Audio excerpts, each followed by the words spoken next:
Ouais, salut les copains. Bon, on a fait la chimie hier. Je vous propose qu'on fasse les énergies vertes parce que ça avait été demandé aussi hier ou dans la semaine. Je vais essayer d'aller assez vite. En gros, on va commencer par un ETF. La première chose qu'on identifie, même s'il n'a pas un historique hyper vieux qui doit que de 2023, c'est qu'on est gentiment revenu sur les prix de début de cotation. Donc on a eu le LIP. Trump a terminé le business gentiment et depuis on est reparti. Donc on va le prendre en hebdo.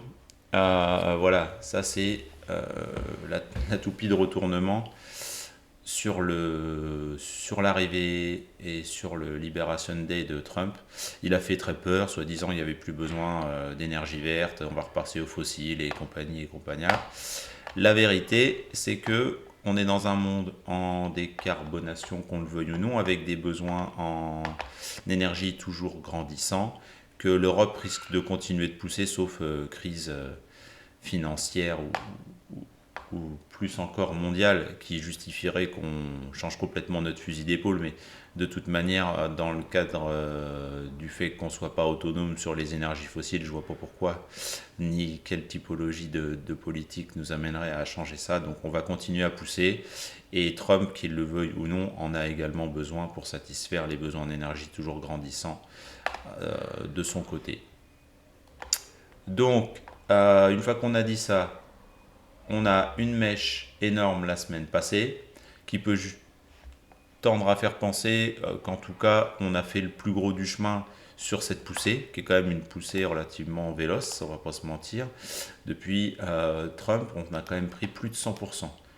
C'est pas anodin. Donc là, on peut espérer certainement une accalmie. Si on s'amuse à tracer un retracement de Fibo sur le dossier,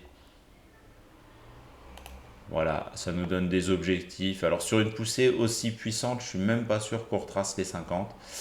Ce serait pas mal, mais ça nous donnerait 19. Je pense plutôt qu'on va venir chercher la zone là qui est identifiée entre 21 et 20, 40. Avec le retracement de 38,2, ça ferait ouais, aux alentours de 20, 20, 20, 20, 50. Donc on va viser ça. Qu'est-ce qu'on peut en attendre à plus court terme? On voit qu'on est sur du moindre risque pur, un retournement magistral. On n'a pas vraiment eu la possibilité, si ce n'est si, allez, si on se place dans l'esprit de l'enseignement de Julien, on a la première poussée, le pullback, la construction, la petite oblique, on s'extrait à nouveau et ensuite on sert de M20 en permanence pour lancer la poussée. C'est quand même des mouvements particulièrement véloces, c'est pas évident à prendre, c'est des V-bottom. On n'a pas vraiment beaucoup de temps pour se poser la question de savoir si le mouvement est durable. En tout cas, le fait est, c'est qu'on a eu première poussée, conso, reprise et depuis ça pousse, ça pousse, ça pousse. La M20 fait déjà le tampon. Donc on verra si on descend plus bas. Je pense quand même qu'on va pouvoir se permettre d'attendre M50 et que le secteur, pas forcément à court terme, vu que là en plus on a les RSI qui sont re-rentrés dans le rang, si je puis dire, on va certainement aller chercher les 50 et puis on va tergiverser pour pouvoir former une figure intermédiaire, mais ça sera intéressant pour la suite. Si on va chercher les acteurs en eux-mêmes, on va se retrouver avec Orsted par exemple. Donc là, quand vous voyez un graphe comme ça, il y a des raisons. Je vous laisserai creuser, mais la zone est très claire sur le fait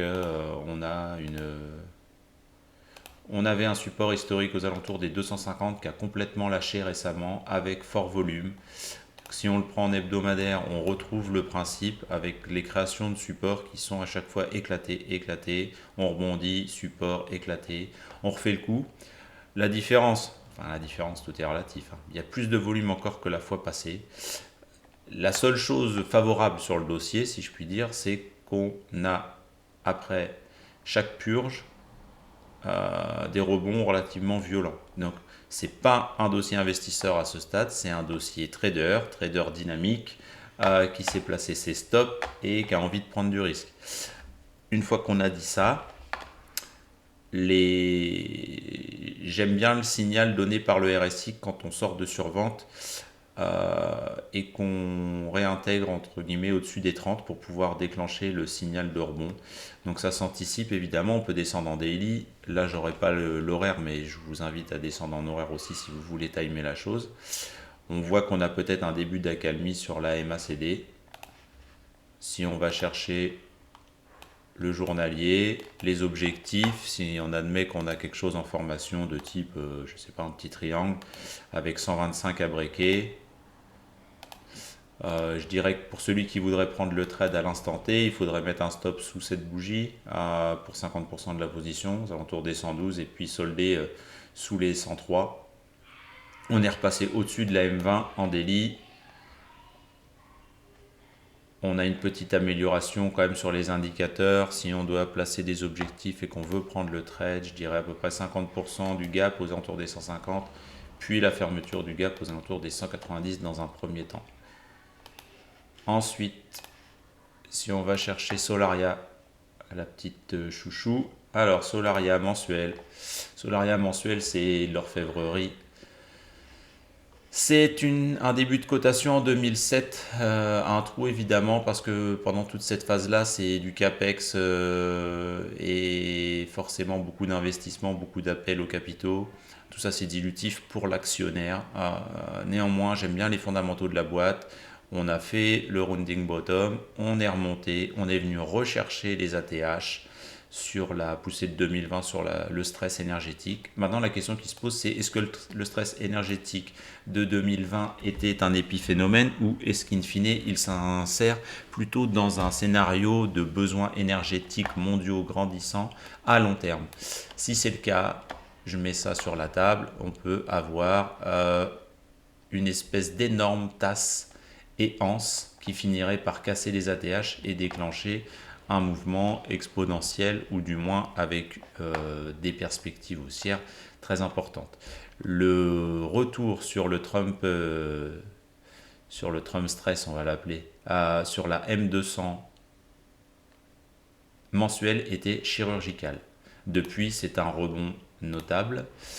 Quand on dit notable, on parle quand même d'un petit rebond des familles des 150 sur 150%. Donc, hop. On a pris la première poussée, on a lâché une partie, on a pris le pullback, on a relancé. Bon, sur ce trade là, je suis bien heureux, ça s'est bien passé. C'est loin d'être le cas tout le temps, mais bon, de temps en temps, il faut avoir un peu de réussite. On avait une petite figure, c'est pour faire la météo de la veille, comme dirait Julien, mais voilà, petite figure en partie basse, en survente, hebdo, on s'extrait, pouf, et là ça part tout droit. C'est difficile, si on ne veut pas accepter qu'il y a un retournement de mentalité sur le titre, de payer ce truc-là. Néanmoins, les volumes étaient quand même incitatifs parce que c'était très véloce. Donc depuis, on est lancé, on vient se replacer au-dessus de la M200 hebdomadaire. Mon sentiment, même si j'aimerais une conso plus profonde, c'est qu'on pourrait très bien tenir ce niveau et repartir des 14 € pour continuer la poussée. Si on s'amuse à essayer de tracer quelque chose, je ne sais pas si ça va tomber. Ouais, si. On avait une première oblique, donc la première oblique est cassée, j'en parle plus. Maintenant, ce qui sera intéressant pour pouvoir définir un mouvement plus long, c'est d'aller chercher la cassure de l'ancien sommet. Donc une structure, c'est des points hauts et des points bas. Là, on était sur des points hauts de plus en plus bas. Le jour où vous cassez les 18,60 €, vous relancez une tendance haussière de plus long terme. On peut envisager la création en termes de formation. D'ailleurs, ça va coller avec ça à peu près, à quelque chose près si on l'ajuste. Donc on peut se permettre peut-être un pullback un peu plus profond. Si on ne tient pas la M200 du premier coup, mais qu'on vient rechercher les appuis qui ont été faits là en octobre et en juin 2024 aux alentours des 12,75, pour moi c'est perfect avec la M20 hebdomadaire qui a déjà tenu une fois, qui devrait retenir une deuxième fois. C'est vraiment un scénario idéal pour pouvoir entrer en moindre risque, en continuation de tendance, avec l'idée d'aller chercher une formation peut-être d'épaule, tête, épaule inversée et la pousser. Si tel était le cas, j'en sais rien, on peut envisager que si l'épaule soit ça, on ait recherché les ATH, comme par hasard, tout pile, voilà.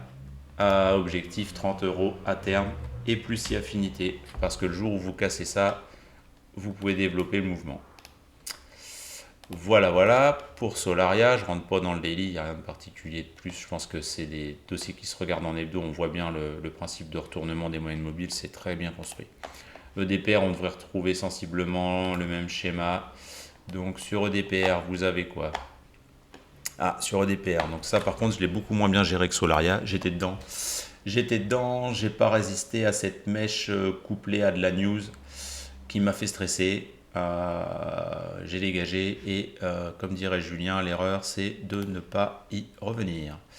J'y suis pas revenu, le dossier est parti sans moi. Néanmoins, les choses étaient relativement limpides, c'est toujours facile après coup. Donc voilà, le support a tenu, la relance a été forte, la mèche hebdo en a testé, les volumes étaient grandissants. Vous avez un signal qui est intéressant, que j'apprécie pour les tendances plus long terme en retournement. C'est le croisement MACD mensuel. Il a été actif à partir du passage de la M200. Pour ce qui est des perspectives, on va reprendre l'hebdo. L'hebdo va nous dire à mon avis sensiblement la même chose que Solaria, à savoir vous aviez un semblant d'oblique que vous avez cassé. Maintenant on va chercher une construction de type épaule, tête, certainement une épaule, pour enfin lancer le retournement. On voit le balai des moyennes mobiles hebdomadaires qui est en train de se faire avec la vague. C'est no stress. Je chercherai s'il faut rentrer sur le dossier, l'idéal de l'idéal, parce qu'il faut bien un idéal, et des plans. Je pense que la poussée peut se développer jusqu'en haut. Si on a la chance de choper avant un pullback sur 12, je pense que ça se prend pour jouer la poussée jusqu'à M200, hebdo et les 16. Et ensuite, on verra si on construit un peu plus avant d'envoyer la sauce. Mais c'est un retournement qui me paraît intéressant à suivre. Vous avez ensuite... on va même pas passer au daily. On va prendre Iberdrola. Iberdrola.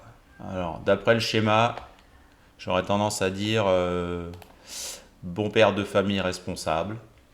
On a... C'est pas facile de le tracer, mais il semble qu'on ait un semblant de canal de ce type-là. Est-ce qu'on est dans la fameuse phase qu'on avait pu trouver jusqu'à 2008, là, avec un retour sur les énergies important. Donc la target est peut-être à 25. Hop, la M200 fait son travail. Le break récent était magnifique. Maintenant, on est parti. On est en train de retravailler un autre support qu'on va voir, une autre résistance qu'on verra en hebdo. C'est du moindre risque, hein. C'est du suivi de tendance. Donc, comment on fait le suivi de tendance? Là, vous êtes en hebdo. A priori, ça fait un moment que je ne l'ai pas regardé et que j'ai pas su mettre à profit, d'ailleurs. Donc, on retrouve l'ancienne résistance.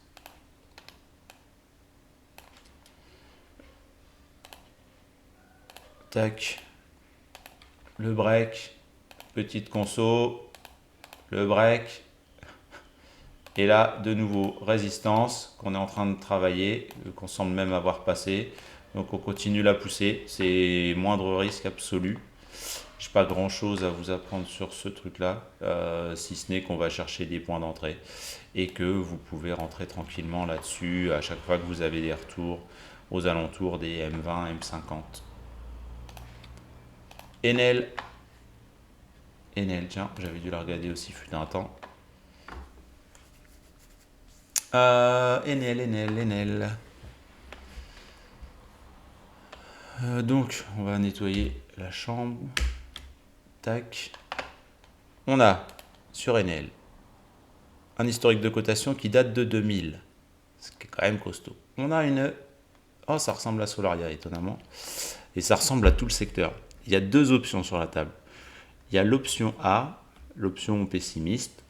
L'option qui tend à penser qu'on est dans un range énorme, qu'on a des cycles liés à l'énergie, avec des besoins plus ou moins présents, que peut-être qu'on est en fin de mouvement expansionniste au titre de la croissance mondiale, et que si récession US il arrive, les besoins en énergie vont se tarir, que ces acteurs vont se retrouver sous pression et qu'on va retourner travailler gentiment le bas du range, comme on a pu le faire historiquement d'ailleurs sur des boîtes comme Arcelor, côté sidérurgie, où on a traîné dans un range pendant 20 ans.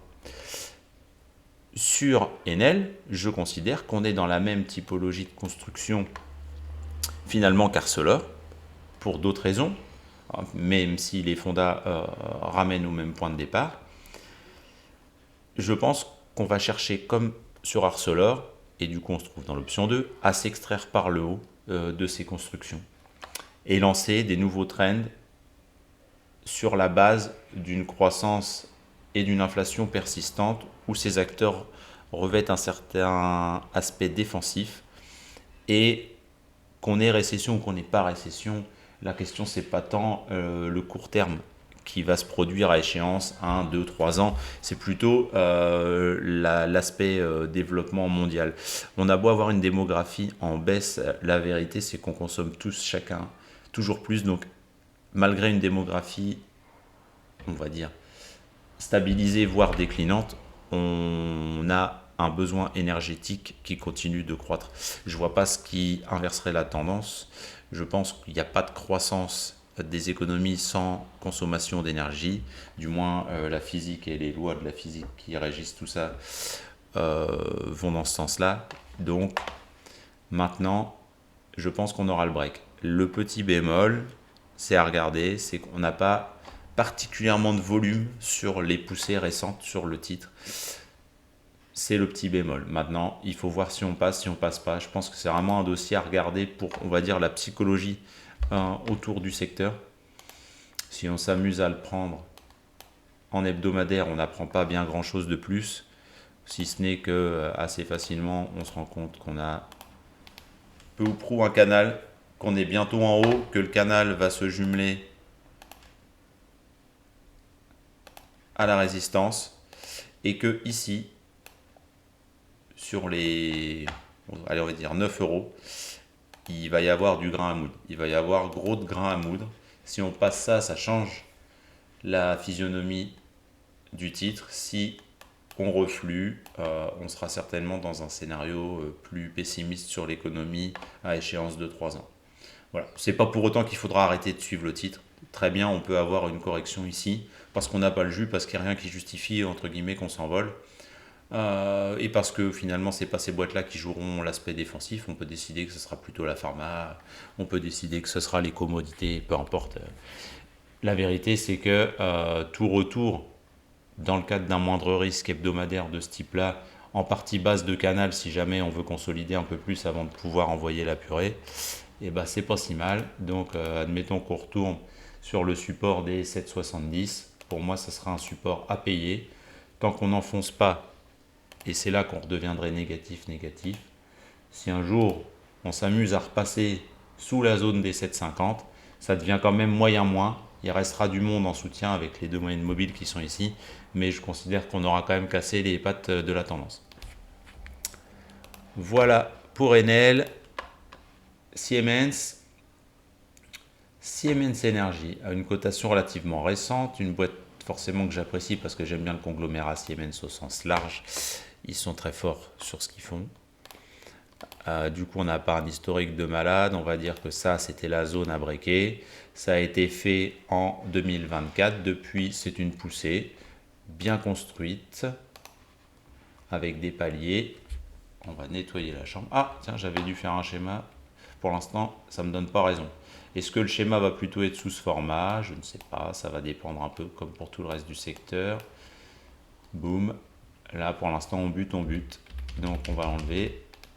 On va regarder un petit peu ce que nous dit le graphe. Donc, on avait eu la fameuse cassure dont on a parlé. Le pullback sur M50 très appuyé. Celui-là, fallait être sévère pour le prendre. Mais il y en a qui ont réussi vu les volumes et vu la bougie. On a continué la poussée. On en est quand même à une croissance de valorisation depuis le break de 2024 de 220%. C'est pour ça que j'avais tracé un schéma qui posait quand même la question de est-ce qu'on peut continuer à envoyer au vu de ce qu'on a déjà parcouru. Tac. Si on essaye de tracer une résistance RSI, on est dessous, on réintègre. On a un RSI plutôt déclinant avec un cours qui semble réaliser une divergence. Je reste sur mon idée que le titre continuera de s'apprécier, mais que néanmoins on a fait le plus gros. Est-ce qu'on va chercher à faire le même type de schéma? Parce que les valeurs ont cette tendance à reproduire. Je ne sais pas si là ça sera le cas. Elles aiment bien reproduire leur schéma. Donc si on va chercher, pour une quelconque raison, un petit excès, copier là, tac, un petit excès façon avril 2025 sur un stress de marché, je ne sais quand, peut-être pas tout de suite, et que ça nous permet d'aller accrocher la M50 hebdomadaire, je pense qu'il est intéressant d'y prêter attention pour la poursuite du mouvement. À court terme, j'ai pas grand chose à dire, il n'y a pas de figure plus claire que celle qu'on a pu tracer en hebdo. On vient retravailler une zone, est-ce qu'elle tiendra, est-ce qu'elle ne tiendra pas, mais en tout cas c'est un moindre risque absolument magnifique. Et c'est ce que vous devez rechercher comme typologie de valeur. Ensuite, on a Vestas. Ah, j'avais déjà dû travailler le dossier sur Vestas. Tac.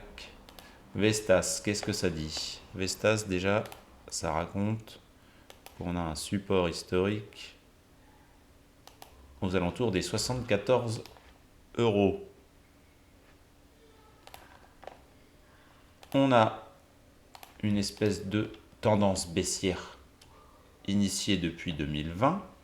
On a énormément de volumes qui sont revenus récemment. On a eu un croisement mensuel sur la MACD, ce qui me laisse plus facilement penser qu'on a vu le fond et qu'on est dans le cadre d'une reprise de tendance avec un retournement. Là, on n'apprend pas grand-chose, si ce n'est que ça fait 3 mois qu'on est en train de réaliser une petite congestion qu'on va aller regarder en hebdomadaire.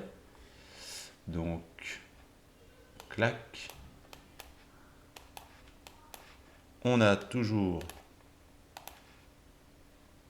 la résistance oblique, on a les anciens supports devenus résistance. C'est souvent la même chose. Paf, paf, paf, paf, paf. Pour l'instant, on en est là. La congestion se poursuit. C'est bien construit.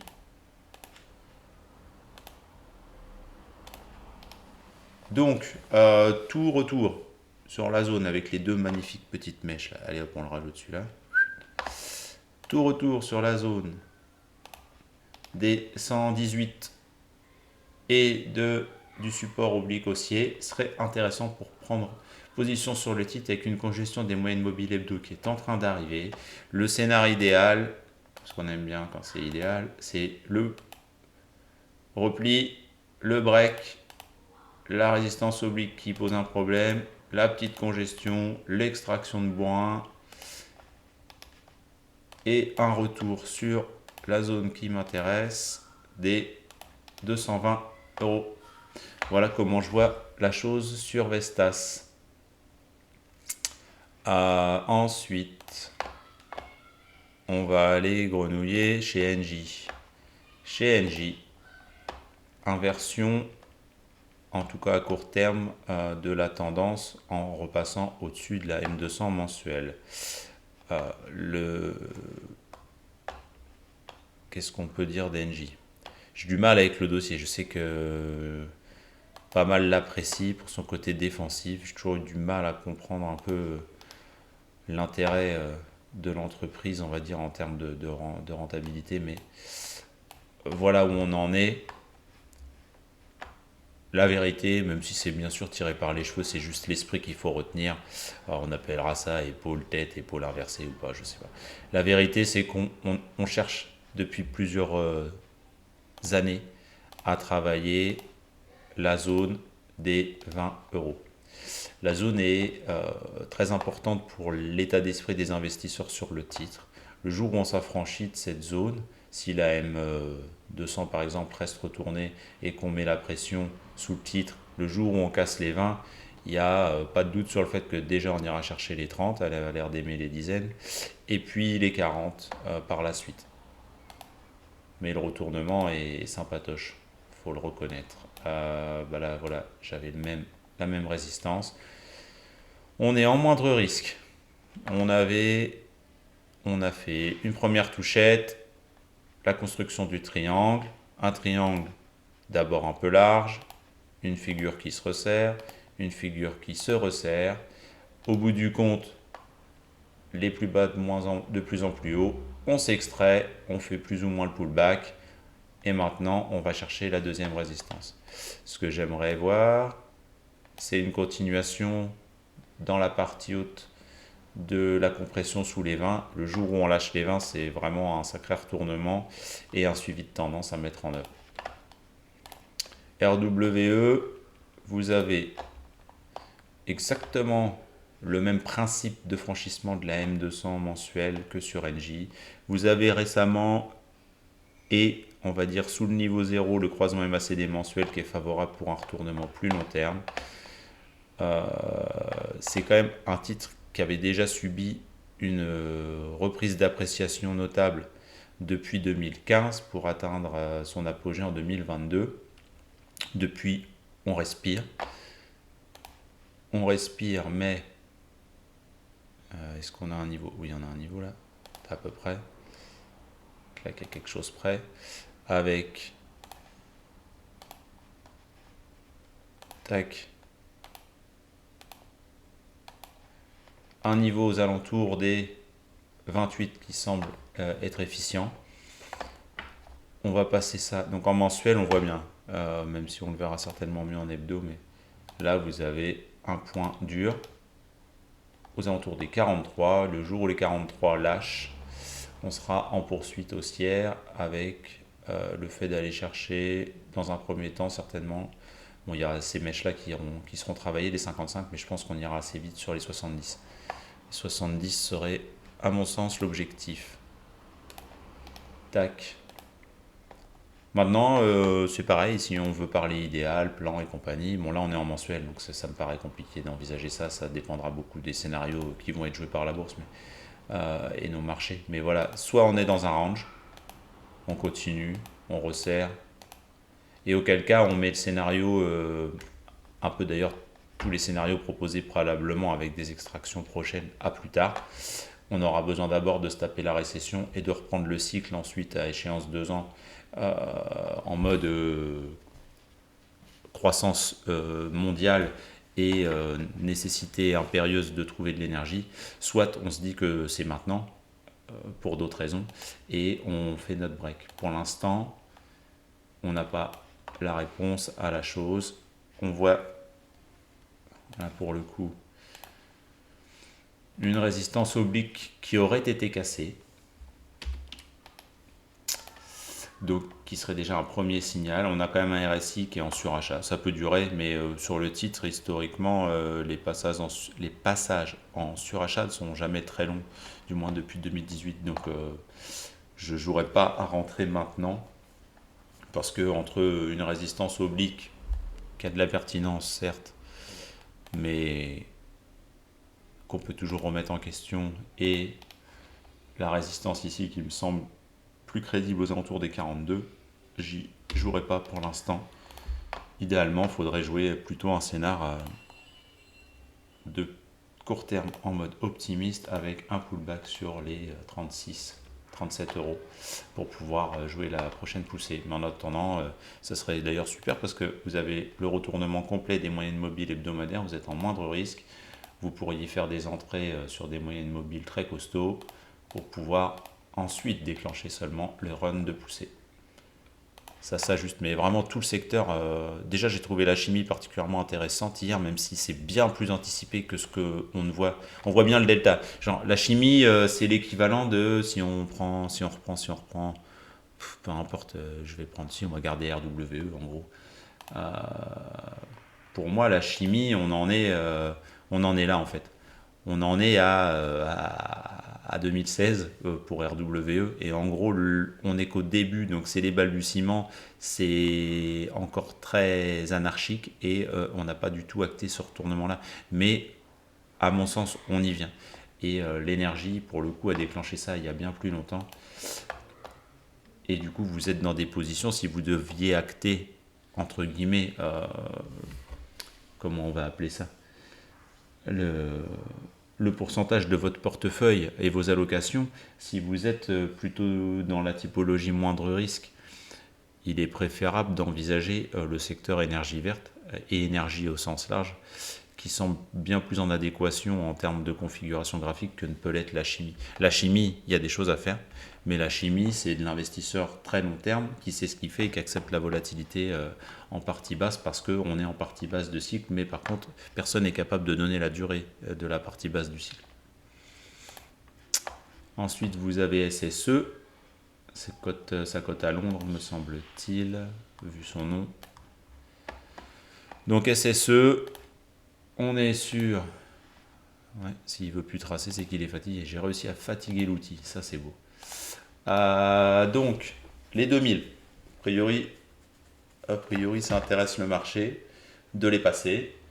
Donc, je connais pas les fondamentaux, je rentre pas dans le débat, c'est du pur graphique. En pur graphique, vous avez une congestion parfaite de moyenne mobile hebdomadaire. On s'amuse à passer en dessous, on les reprend, on retape.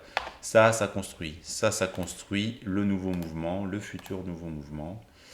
Donc on a plusieurs hypothèses sur la table. On a soit une grande figure qui se poursuit, soit on en a marre de la grande figure et on se dit bon maintenant on va peut-être mettre un peu la pression et aller un peu plus vite en besogne pour pouvoir s'extraire. Si on devait s'extraire, je pense qu'on peut reporter à peu près l'équivalent de ce qu'on a ici, à savoir un semblant de couloir qu'on passera à l'extraction. Donc on pourra viser peut-être, si on est un peu chaud, les 2004-2500. Mais c'est un retournement avec une stabilisation et certainement une poursuite du mouvement à venir. Nordex, j'avais dû travailler le dossier aussi là-dessus. Hop. Alors Nordex, qu'est-ce qu'on a de beau? Bon déjà, on voit une compression congestion mensuelle intéressante, une résistance plutôt claire, si on regarde le graphique. Vous aviez une zone ici, d'ailleurs c'est magnifique. C'est magnifique. Putain, comme quoi, on peut dire ce qu'on veut sur les graphes. Ça dit pas tout, mais ça en dit pas mal quand même. Ça c'est beau. Ça c'est beau. Le contact ici en 2019, le contact ici en 2023, 2024, 2024. Et un jour on se dit, bah ouais, mais en fait on est mis au-dessus. Et hop, on est parti. Les contacts. Donc, résistance devenue support. À partir de là, vous êtes dans la partie préférentielle pour envisager une poursuite haussière et un scénario heureux. Si vous étiez sur la partie inférieure, j'aurais tendance à dire que c'est l'inverse. Ça fait une amplitude comprise entre 16 et 26 à ce stade. Vous êtes en mensuel. On va s'amuser à zoomer la chose. Si on zoome la chose, est-ce qu'on va apprendre plus de choses? C'est pas sûr. Non. On a peut-être un gros double creux, parce que si on regarde bien, ça doit ressembler à ça. Voilà. Donc, magnifique le support à 6,70, c'était du pain béni. C'était du pain béni sur Nordex. Maintenant, on a une tendance affirmée haussière avec une M20 hebdo qui monte.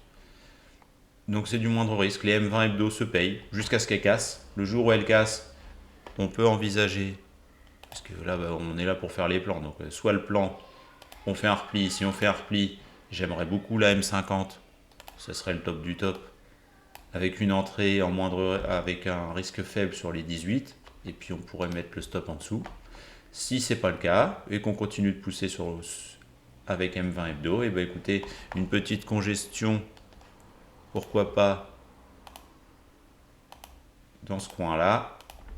Avant de tenter le break, ce serait pas mal. Mais ça aussi, ça se retourne. Ça se retourne bien, ça se retourne en mensuel. Parce que là, en hebdo, on ne voit pas tout, mais en mensuel, on a un beau petit balai de moyenne mobile en soutien sous les fesses. On a eu beaucoup de volume sur le dip de 2022 sur la guerre en Ukraine. Là. Et depuis, ça s'apprécie. Et si on devait s'extraire de ça, c'est pareil. On est sur des poussées qui peuvent faire x2, x3 sans trop peiner, je pense.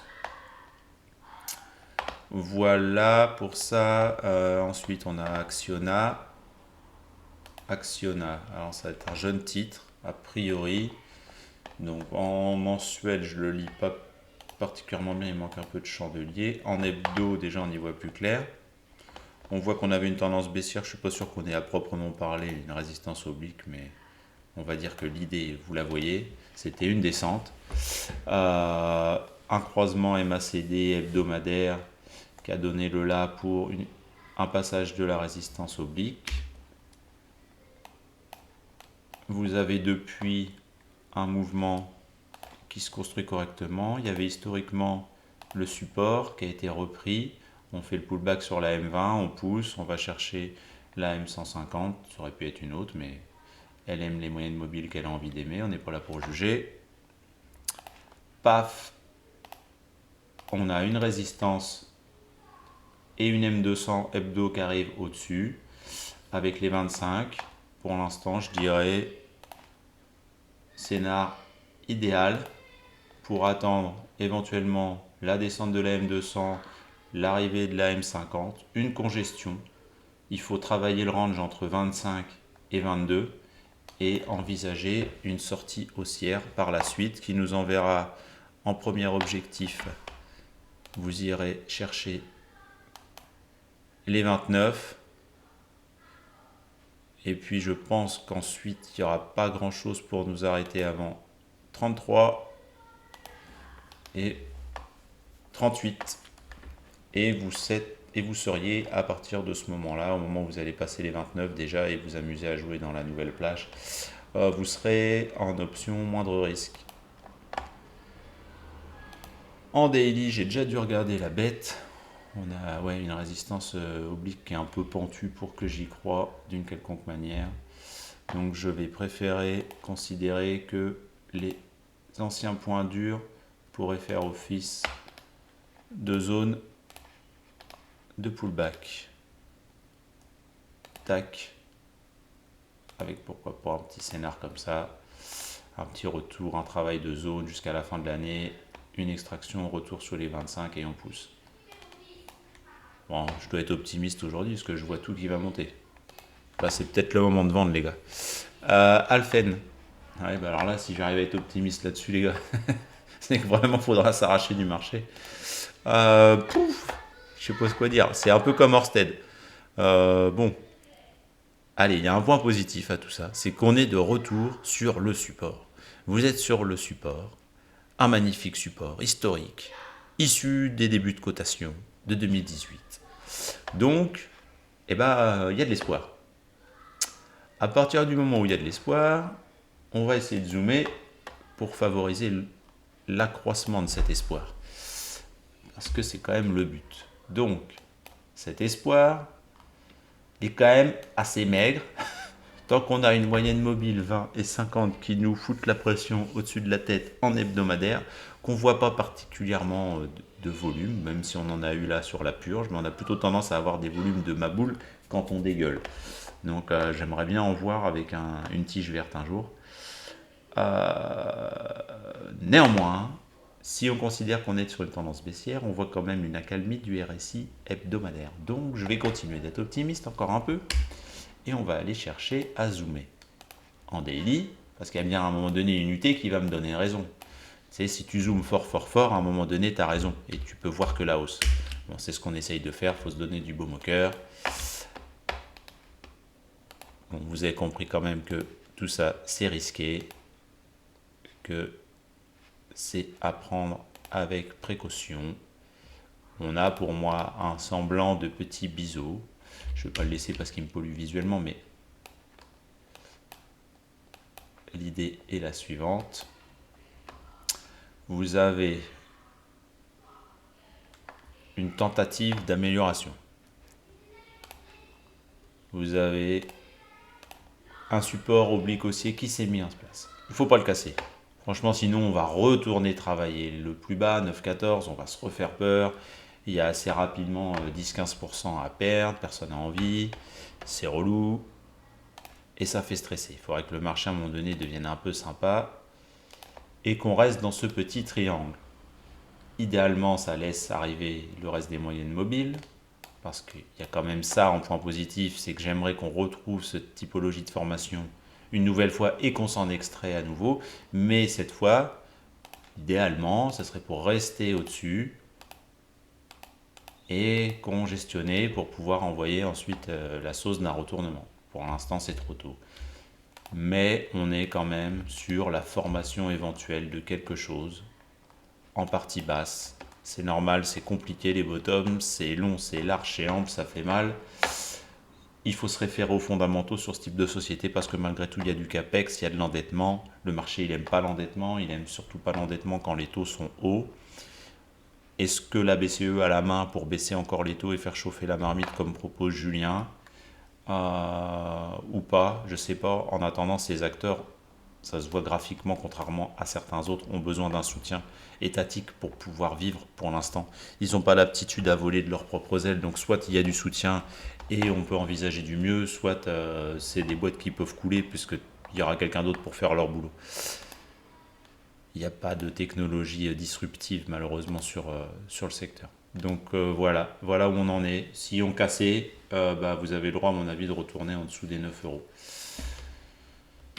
Et puis, pour rester quand même un peu, du coup, un peu dans l'esprit optimiste, si on va chercher quelque chose en mode rebond, pour moi, on visera les 15 avec la moitié du gap et les anciennes mèches qu'on fait résistance ici, ici et ici, et qui devraient bloquer le cours. Donc voilà, en tout cas, il y a un ratio gain-risque qui est relativement fait pour celui qui accepte de prendre un trade de ce type-là et de mettre une sortie. Par exemple, sous ce niveau, je mettrais certainement, si je devais mettre un stop et que je devais être sur la valeur, enfin je suis sur la valeur, mais si je devais mettre un stop, non, il y a les mèches ici, on est capable de venir les chasser par principe. Je pense qu'il faut avoir un stop sous les 9,50. Pack. Thermador, je me suis permis de la mettre dans les énergies vertes, pas parce qu'elle l'est, mais parce que finalement elle s'intègre dans la transition énergétique. Thermador, ça fait partie des actions, à mon sens, bon père de famille, responsable, small cap Europe, avec une tendance affirmée dans un canal. Vous êtes en partie basse du canal. L'idée, c'est de retourner à terme en partie haute du canal. La question, c'est est-ce qu'on met en place des politiques accommodantes pour favoriser le remplacement des produits de chauffage à la maison, par exemple. On peut l'envisager, même si pour l'instant on ne voit pas un rond disponible en France, mais il ne faut pas voir que français, il faut voir Europe au sens large. Et il faut voir ce dont parle beaucoup Julien en ce moment, à savoir un marché un peu plus unifié avec de la dette commune qui permettrait finalement de faire chauffer la marmite. Bon, si c'est le cas, il y a un pourcentage de gain de l'ordre de 100%. Si on veut aller chercher le haut du canal, en tout état de cause sur ce niveau de prix, je pense pas que vous risquiez bien grand chose. Si on veut la jouer en hebdo, le support est limpide. On est venu le rechercher. La résistance est elle un peu moins claire, mais l'état d'esprit en tout cas vous l'avez. On va chercher une congestion de moyenne mobile et la pousser par la suite. Là, on a fait une belle tige, mais c'est relativement courant sur ce type de valeurs parce qu'elles ne sont pas très liquides. Donc pour l'instant, ça reste technique et on vient chercher pile poil la M50. Nibe, dans la même idée d'intégration, on va dire, au titre de la transition énergétique. Dans les énergies vertes, là on est sur de l'équipementier aussi, donc c'est très soumis aux politiques d'accompagnement étatique et au secteur de l'immobilier. On a un support qui est large, qu'on peut travailler avec des mèches comme on l'a vu. Est-ce qu'on va refaire le coup? Est-ce que la M200 mensuelle suffit? Ça me fait penser, dans l'idée en tout cas, au contact qu'on a pu observer sur les Solaria et sur EDPR. Alors, on n'a pas eu le contact à ce point-là sur M200, mais sur Solaria, on l'a eu. Des fois, le marché, il aime bien être quand même très précis. Alors, est-ce qu'il va vouloir l'être encore cette fois et déclencher un rebond maintenant?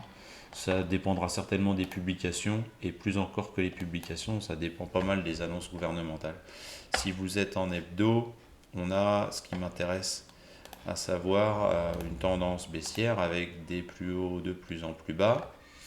Vous avez un semblant de support qui s'est créé ici. qu'on est venu casser une fois, qu'on est venu casser deux fois. Donc maintenant, il y a plusieurs options. Soit on purge complet, on continue le merdier sans nom et on va chercher un point plus bas qui pourrait très bien se situer, on va dire entre 28 et peut-être 25 par extension. Le scénario plus, parce que là vous êtes quand même en situation de faiblesse, il faut quand même l'avoir en tête, sous les 38 là, c'est négatif à court terme, je vois pas d'intérêt. Par contre, on voit le cours qui descend et on voit des indicateurs qui eux vont dans le sens d'une amélioration et d'une accalmie. Donc on va parler que du scénario idéal, parce que je pense que vous avez compris le scénario négatif. C'est le scénario idéal, c'est repasser au-dessus, venir choper les moyennes mobiles, petite congestion, une poussée, on trifouille, on vient travailler la M2, la M100 qui descend, pouf, et puis derrière, on s'amuse et on va chercher la résistance d'après qui devrait se situer aux alentours des 60. Avant de parler plus largement du bloc qui sera autour des 70. Voilà le scénar de retournement pour Nibe, pour E.ON, parce qu'il faut quand même faire plaisir à Charles. Pour moi, E.ON et Elia s'intègrent dans l'idée de l'énergie verte, parce que d'une manière ou d'une autre, et peu importe la manière dont on la produit, à la fin de l'histoire, il faut la transmettre.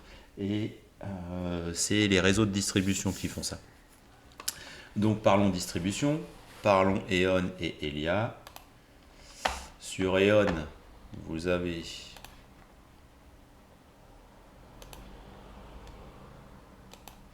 plusieurs zones intéressantes.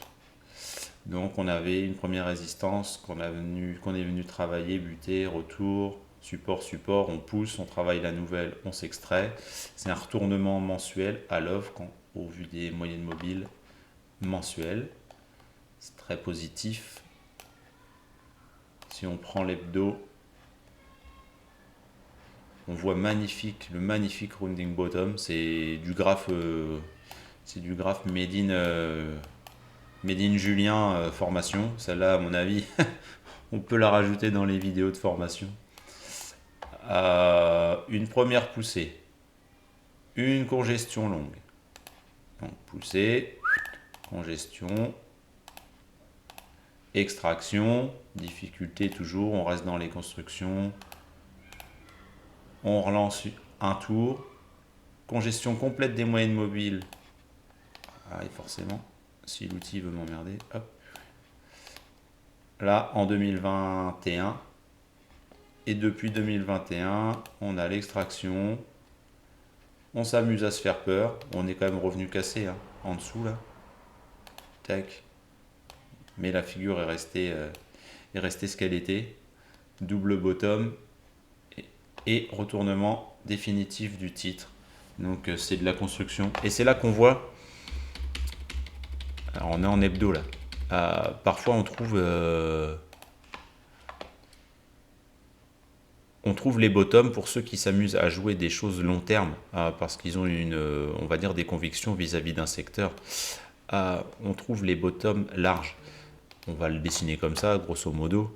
Et on les trouve hyper douloureux. On est tout le temps en train de remettre en question ses plans. On se dit putain, mais je me suis foiré.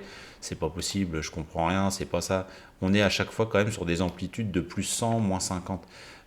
C'est des bottoms qui sont longs, qui sont douloureux, qui remettent en question les certitudes. Et c'est pour ça qu'il faut quand même vraiment dézoomer, considérer l'esprit du graphe, plus encore que sa véracité technique, parce que là l'enfoncement fallait y croire pour rester accroché à cet endroit là. Je pense que là ça a été douloureux pour ceux qui y étaient, surtout quand on a une fausse sortie, une réintégration et une poussée vers le bas. Franchement fallait y croire. Et on voit au bout du compte quand même que l'esprit a été respecté, et que même quand on était encore en train de purger ici, l'esprit restait celui d'un retournement avec des moyennes mobiles qui étaient plus hautes que ce qu'elles n'étaient en 2019. Et le graphe n'a pas menti. Par contre, c'est très facile de le dire après coup, c'est beaucoup plus difficile de le vivre en temps réel. C'est pour ça que Julien rappelle souvent que on rentre avec un plan, on met des stops parce qu'on sait qu'on va vouloir sortir, si jamais le marché ne veut pas nous donner raison encore. Ça sert à rien d'avoir raison trop tôt. La vérité, c'est qu'il faut avoir raison au bon moment. Et pour faire ça, c'est pas parce qu'on s'est fait sortir qu'on doit arrêter de suivre le titre. Et du coup, il nous invite à prêter attention aux constructions et à toujours rester alerte pour pouvoir re-rentrer sur un titre quand il finit par nous donner raison. Parce qu'on peut avoir raison dans l'esprit. Par contre, celui qui avait raison, bon là c'est un peu tôt, donc on va peut-être pas dire qu'on pouvait avoir raison ici, mais après la première poussée, celui qui a pensé avoir raison ici en 2018, il aura quand même fallu qu'il attende 2023 pour avoir raison. Ça fait long. Ça fait long s'il n'est pas capable de trader un range. Donc voilà, une fois qu'on a dit ça,